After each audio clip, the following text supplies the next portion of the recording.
रिस्पामाइसिन। सर हाँ? मरीज आया है। पकड़ पकड़ पकड़।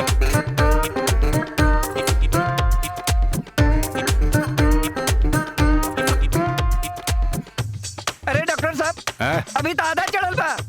उठ उठ ले आधा जो घर पी जाइए। ठीक नू जा न जा मुंह का ताकत जा जो जा न जा। बदमाश कहीं का बिजनेस बिगड़ी है।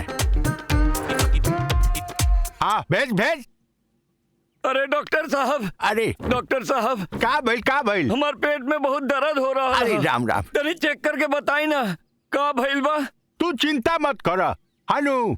अच्छा ही बताओ कि तहार नाम का? मूलचंद। मूलचंद।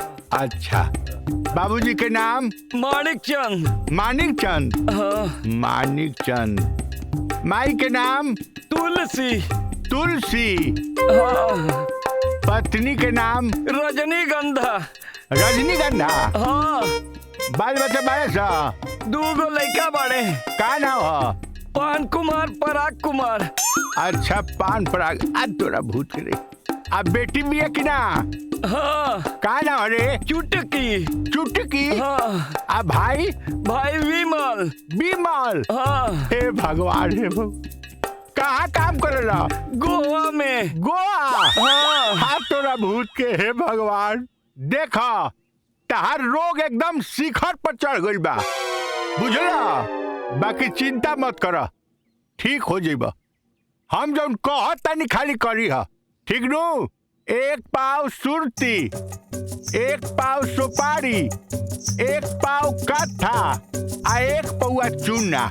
ये चारों के मिला के आ एगो रोटी में लेके लपेट लिए बुझले। आए आओ रोटी के तू खा लिया। अगर कल बाँच गई तो फिर आ जाइए।